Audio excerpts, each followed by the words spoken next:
वेगळ्या प्रकारची चर्चा आज महिलांच्या विषयावर घडवून आणण्यासाठी उपसभापती नीलम गोरे यांनी आज बैठक बोलवली होती। या बैठकीत आपण आलेला होता, आपल्या वतीने काही चांगले सजेशन्स करण्यात आले। काय या बैठकीतून फलित निघेल? वैष्णवी सारख्या ज्या केसेस आहेत त्यांना न्याय मिळू शकेल का यापुढे? नाही, आपण त्याचसाठी आज ही सभा ठेवली आणि मला उपसभापतींनी बोलवल्यानंतर मला असं वाटलं एक ॲक्टिव्हिस्ट म्हणून फक्त टीका करणंच माझं काम नाही आहे, तर कन्स्ट्रक्टिव्ह सजेशन सुद्धा देणं किंवा सूचना देणं हे देखील माझं कर्तव्य आहे। म्हणून मी आज या मीटिंगसाठी उपस्थित होते, या सभेसाठी उपस्थित होते आणि मला फक्त एवढंच वाटतं की कुठल्याही प्रकारचं राजकारण न करता आयोगात अमुक गोष्टी ज्या चुकीच्या घडतायत त्या आत्ताच्या घटकेला आपल्याला सगळ्यांना मिळून ज्या ज्या चुकीच्या गोष्टी आहेत किंवा जे बदल करण्याची गरज आहे ते करण्यासाठी मी आज इथे उपस्थित होते। आणि मला खरंच नीलमताईंचे धन्यवाद मानायचे की त्यांनी एक एक सूचना लिहून घेतली आणि प्रत्येक सूचनेवर ते शेवटी बोलल्या सुद्धा।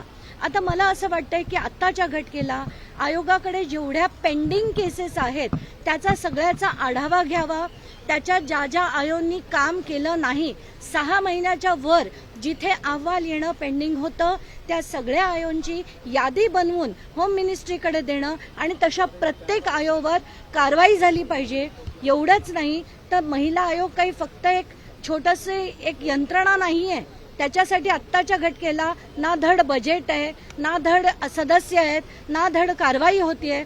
असं असताना एक तर पहिला फंड उपलब्ध करून देण्यासाठी शासनाकडे आमदारांना वाटण्यासाठी विकास निधी अफाट 400-400, 500-500 कोटी वाटले जातात, पण आत्ताच्या घटकेला महिला आयोगाकडे फक्त जर 3 कोटीचं बजेट असेल पूर्ण महाराष्ट्रभरात तर ती महिला आयोग कसं काम करू शकणार आहे? कारण त्यांच्याकडे ठेवण्यासाठी पगार देण्यासाठी सुद्धा जर पैसे नसतील तर त्यांच्याकडनं कुठली अपेक्षा आपण देऊ शकतो?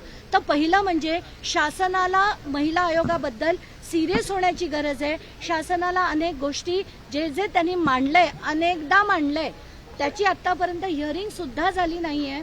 तर मला असं वाटतं की आयोगाबरोबर होम मिनिस्ट्रीनी म्हणजे गृह मंत्रालयाने 3 महिन्यात एक बैठक सुद्धा ठेवली पाहिजे, बोर्ड मीटिंग ज्या रेग्युलर झाल्या पाहिजेत, अशा अनेक मुद्दे आम्ही सगळ्यांनी मांडले आणि त्याची दखल आज त्यांनी घेतली आहे आणि बहुतेक ते शासनापर्यंत पोहोचवतील अशी आम्ही आशा करू शकतो। इथून तुम्ही आता वैष्णवी आगवणेचे जे वकील आहेत त्यांच्या विरोधातली तक्रार घेऊन बार काउन्सिल कडे जात आहात, काय तुमचं म्हणणं आहे? या प्रकरणामध्ये त्यांची सनद रद्द व्हावी वकिलांची अशी तुमची मागणी? आत्ताच्या घटकेला मला असं वाटतं की हा बऱ्याचशा वकिलांचा एक त्यांची स्टाईल झाली आहे की कुठल्याही जर विक्टिम असेल, महिला असेल तर तिच्या विरुद्ध वाटेल ते बोलण्याची, एवढंच नाही तर तिच्या समोर एखाद्या व्यक्तीला उभं करण्याची सुद्धा ताकद हे वकील ठेवतात। आणि तसंच एका प्रकरणात विपुल दुशिंग यांची माहिती माझ्याकडे आली, त्यानंतर मी ताबडतोब पुणे बार काउन्सिलचे जे अध्यक्ष होते, चेअरपर्सन होते, त्यांच्याशी मी बोलले सनद रद्द करण्यासाठी। त्यांनी मला सांगितलं की आत्ताच्या घटकेला फक्त महाराष्ट्र बार काउन्सिल हे करू शकतो, म्हणून आज मी त्यांची वेळ घेतली आहे। आत्ता त्यांना पहिलं सांगणार आहे की यांच्यावर कारवाई ही तुम्हाला योग्य जी वाटेल, माझी तर अर्ज असाच आहे की त्यांची सनद रद्द व्हावी, पण तुम्हाला योग्य वाटेल ती कारवाई त्यांच्यावर झाली पाहिजे, म्हणजे याच्या पुढे महिलांविरुद्ध कोणी वाटेल ते बोलण्याची हिंमत नक्कीच करणार नाही। तसंच तुम्हाला धनंजय मुंडे प्रकरणामध्ये उद्या चौकशीसाठी बोलवलेलं आहे, तर आपण किती वाजता जाणार आहात आणि हे नेमकं कोणतं प्रकरण आहे ज्या प्रकरणामध्ये तुम्हाला चौकशीसाठी बोलवलं? धनंजय मुंडे यांच्या विरुद्ध 2 प्रकरणात 2 इन्व्हेस्टिगेटिंग एजन्सीजकडनं मला बोलवण्यात आलंय। एक तर लोकायुक्तांची जी बैठक आहे ती 16 जूनला आहे आणि या बैठकीत त्यांनी सगळ्यांना बोलवलंय, म्हणजे त्याच्यात मुख्य सचिव महाराष्ट्र शासन, सचिव कृषी आणि डीजी महाराष्ट्र पोलीस यांना देखील त्या हिअरिंगसाठी लोकायुक्तांनी आमंत्रण दिलंय। या व्यतिरिक्त काल रात्री माझ्याकडे अँटी करप्शन ब्युरोकडनं अचानकपणे एक ईमेल आली। 2 महिन्यापूर्वी मी जी कंप्लेंट केली होती त्याच्यावर मला 2 दिवसात तुम्ही हजर राहा असं सांगण्यात आलं।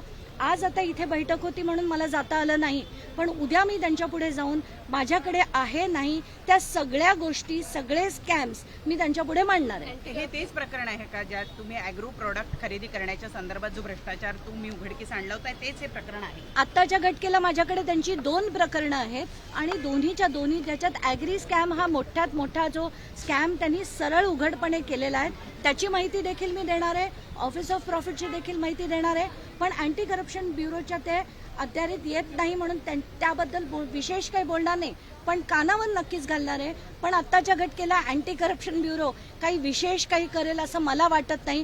कारण महाराष्ट्र सदन घोटाळा असो, सिंचन घोटाळा असो, सगळ्याची चौकशी झाली, सगळ्यात चार्जशीट झाले होते. पण त्या चार्जशीटच्या केसेस जेव्हा क्लोज होतात तेव्हा आमच्यासारख्यांना असा प्रश्न पडतो की आपण लढतोय तर तो कशासाठी लढतोय. धनंजय मुंडे कालच विपश्यना केंद्रातून बाहेर आलेल्या शांती मिळावी म्हणून, आणि आता तुम्हाला चौकशीसाठी बोलवलं. त्यांना विपश्यना केंद्रातनं बाहेर आल्या आता जर मी धक्का दिला असेल तर तो मी दिलेला नाही. अँटी करप्शन ब्युरोची नोटीस मला काल रात्री प्राप्त झाली म्हणून मी माध्यमांना सांगितलं.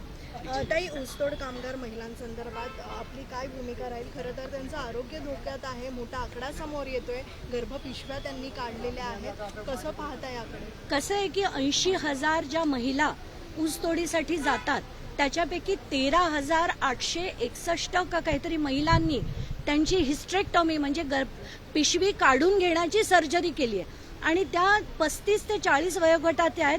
असा अहवाल 140 पानाचा अहवाल हा 2019 मध्ये सादर झाला.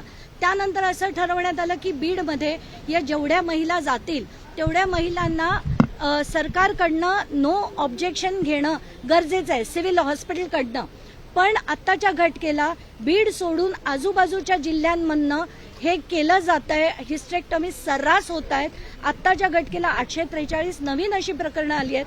तर मला असं वाटतं पूर्ण मराठवाड्याच्या सगळ्या सिव्हिल हॉस्पिटल्सना त्या डायरेक्शन्स गेल्या पाहिजेत की कुठलीही महिला जर 35-40 कुठल्याही वयोगटाची असेल आणि जर गरज नसेल तर ती पिशवी काढण्याचे डायरेक्शन्स देण्यात येऊ नये. मोठा आकडा जो आहे बीडमधला समोर येतोय यंदाच्या वेळेला, कसं पाहता?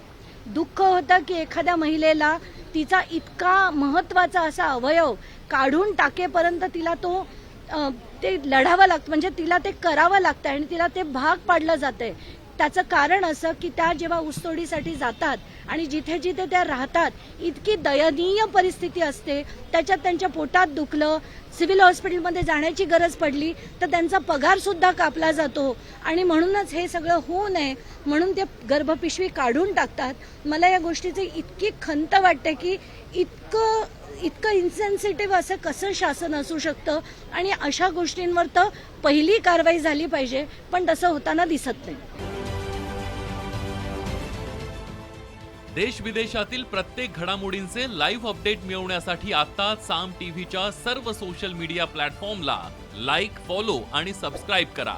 तसंच सर्व नोटिफिकेशनसाठी बेल आयकॉन प्रेस करायला विसरू नका.